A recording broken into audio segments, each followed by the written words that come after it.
আসসালামু আলাইকুম। এখন শুনবেন সংবাদ শিরোনাম। ষষ্ঠীতে দুর্গাপূজার আনুষ্ঠানিকতা শুরু। আনন্দময়ের আগমনে ভক্তদের উচ্ছ্বাস। পুরাণ মতে 10 হাতে সজ্জিত অস্ত্রে অপশক্তির টাঙ্গাইলে মূল পাইপলাইন ফেটে শহরে আবাসিক ও কারখানায় গ্যাস সরবরাহ বন্ধ। বিদ্যুৎ বিচ্ছিন্ন 3 উপজেলা, শুরু হয়নি। গাংনীতে অ্যানথ্রাক্স আতঙ্ক, 8 মাসে 450 রোগী শনাক্ত। অসুস্থ পশু জবাই ও বিক্রি ঠেকাতে নেই পদক্ষেপ। রাজশাহী সহ উত্তরের 3 জেলায় তৃতীয় দিনের মতো দূরপাল্লার বাস চলাচল বন্ধ। শেরপুরে বেহাল সড়কে ভোগান্তিতে 7 গ্রামের মানুষ। আসসালামু আলাইকুম। এতক্ষণ শুনছিলেন সংবাদ শিরোনাম, এখন শুনবেন বিস্তারিত। এখন শেষে ষষ্ঠী পূজার মধ্য দিয়ে আনুষ্ঠানিকভাবে শুরু হয়েছে সনাতন ধর্মাবলম্বীদের সবচেয়ে বড় উৎসব শারদীয় দুর্গাপূজা। দেবী দুর্গার আগমনে উচ্ছ্বসিত ভক্তরা। আনন্দময়ীর আগমনী গানে মুখর চারদিক।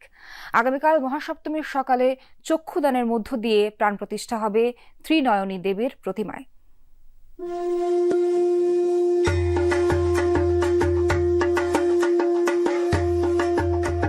শারদ প্রভাত, আকাশে সাদা মেঘের ভেলা আর বাতাসে উৎসবের সুর। মহাষষ্ঠীতে দেবী দুর্গার আগমনে মণ্ডপে মণ্ডপে আনন্দ আর ভক্তির মেলবন্ধন।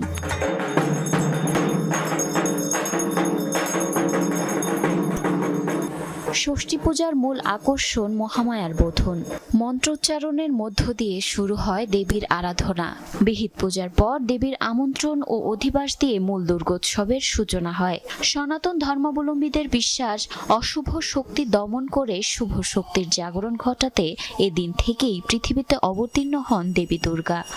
শুভ ষষ্ঠী, আজকে মায়ের বোধনের মাধ্যমে আমাদের দুর্গাপূজা শুরু হলো। কালকে ষষ্ঠী তিথি লেগেছিল, সন্ধ্যেবেলা বোধন হয়েছে। আজকে মা দুর্গার ষষ্ঠীর তিথির পুজো হয়েছে। আজকে ঢাক, ডোল, বাদ্য, উলুধ্বনি, পঞ্চ উপাচারে এই ষষ্ঠী পূজা বা বোধন করা হবে। শিশু থেকে বয়স্ক সব বয়সী মানুষের ভিড় মণ্ডপে। কেউ বাজাচ্ছে ঢাক, কেউ শঙ্খ, আবার কেউ বা প্রার্থনায় মগ্ন। ছোট্ট শিশুরা প্রসাদ হাতে নিয়ে ভিড় করছে প্রতিমার সামনে। প্রত্যেক দিনই মার কাছে চাইবো যে আমরা সবাই, সব সনাতনী এবং দেশবাসী সবাই ভালো থাকুক। গ্যাস সঞ্চালনের মূল পাইপ ফেটে যাওয়ায় 14,000 গ্রাহকের গ্যাস সরবরাহ বন্ধ রয়েছে।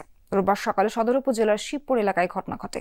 টাঙ্গাইল তিতাস গ্যাস কর্তৃপক্ষ জানায়, গ্যাস সঞ্চালনের লাইনের মূল পাইপটি ফেটে যায়। এতে শহরের প্রায় 14,000 গ্রাহক ও 15টি সিএনজি স্টেশন সহ সকল কারখানায় গ্যাস সরবরাহ বন্ধ হয়ে যায়। এদিকে গ্যাস পাইপের ওপর পল্লী বিদ্যুতের খুঁটি থাকায় টাঙ্গাইল সদর, নাগরপুর ও দেলদুয়ার উপজেলার প্রায় 2 লাখ গ্রাহকের বিদ্যুৎ সরবরাহ বন্ধ। বিদ্যুৎ স্বাভাবিক করতে কাজ করছেন শ্রমিকরা। পল্লী বিদ্যুৎ সমিতির কর্মকর্তারা জানান, গ্যাস লাইনের উপর বিদ্যুৎ খুঁটি ছিল। দুর্ঘটনার পর সেটি সরানোর কাজ চলছে। গ্যাসের লাইন লিক হয়ে আমাদের খুঁটির গোড়াতে স্পার্ক করে আগুন ধরছে। আমাদের এখানে সার্কিট আছে হলো 33 কেবি লাইন। এই 33 কেবি লাইনের ঝুঁকিপূর্ণর কারণে অপসারণ করে আমরা পাশে আরেকটা নতুন খুঁটি স্থাপন করবো।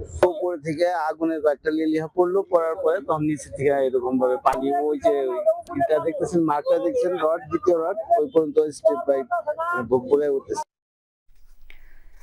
এ বিষয়ে আরো জানাতে যুক্ত হচ্ছেন সহকর্মী শামীম আল মামুন। শামীম, আপনি এর আগের সংবাদেও জানাচ্ছিলেন যে লাইনটি যে ফেটে গেছে এবং অনেকক্ষণ হয়েছে, তারপরেও এখন পর্যন্ত মেরামত কাজ শুরু হয়নি। তা কি শুরু হয়েছে বা শুরু হওয়ার কোনো খবর কি পাওয়া গেছে কিনা?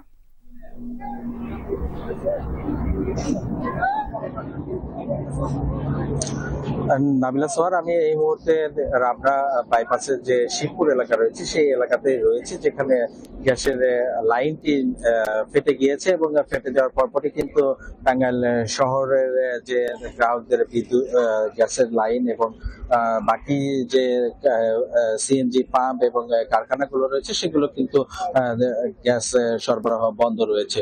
আরেকটি বিষয় জানিয়ে রাখি যে আমি টাঙ্গাইলের চন্দ্রার যিনি উপ সহকারী প্রকৌশলী আব্দুল আলিম, তার সাথে কথা বলেছি। তিনি এখানে উপস্থিত হয়েছিলেন গ্যাসের প্রকৌশলী। তিনি যেটা জানিয়েছেন যে টাঙ্গাইল শহরে যে গ্যাসের সরবরাহ সেটি তারা বাইপাস করে দেওয়ার চেষ্টা করছেন এবং যে সিএনজি পাম্পগুলো রয়েছে সেই সিএনজি পাম্পগুলোর হচ্ছে যে করটিয়া থেকে পুংলি পর্যন্ত এই কয়েকটি সিএনজি স্টেশনে গ্যাস সরবরাহ বন্ধ রয়েছে, বাকিগুলো সিএনজি স্টেশনে গ্যাস সরবরাহ চালু হয়েছে।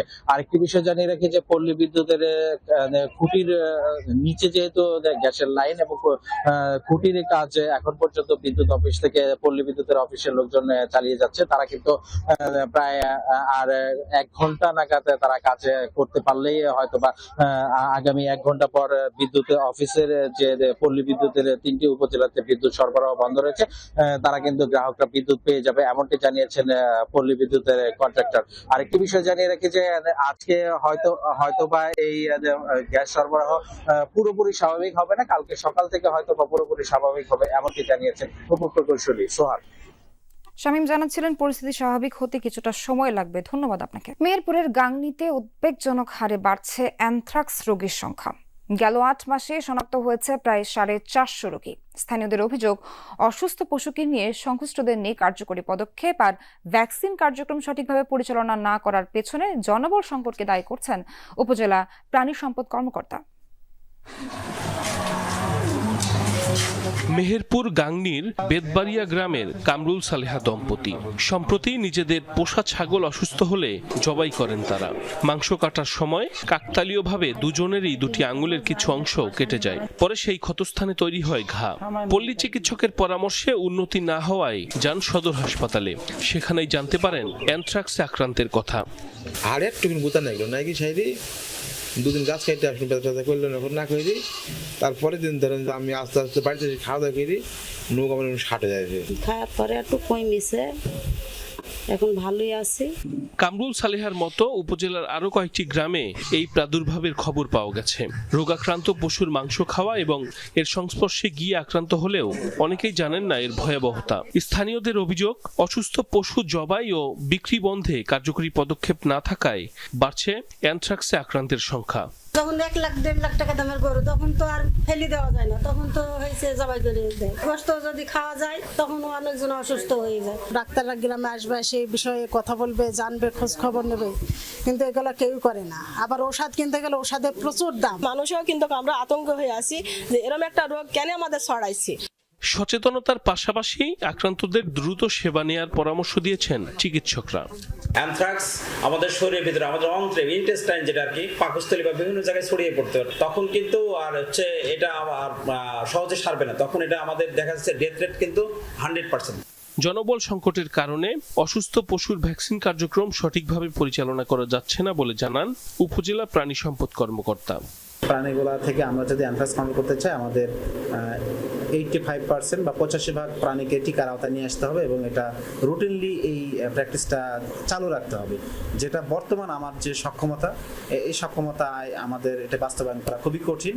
সিভিল সার্জন জানান, অ্যানথ্রাক্স প্রতিরোধে সচেতনতা কার্যক্রম অব্যাহত রেখেছে স্বাস্থ্য বিভাগ। স্বাস্থ্য বিভাগের পক্ষ থেকে আমাদের স্বাস্থ্য সহকারী যারা ফিল্ড স্টাফ আছে তাদের মাধ্যমে স্বাস্থ্য শিক্ষা দেওয়া হচ্ছে, বলা হচ্ছে এই ধরনের রোগাক্রান্ত গরুর সংস্পর্শে যেন না আসে, দ্রুত যেন চিকিৎসা নেয় এবং এইটা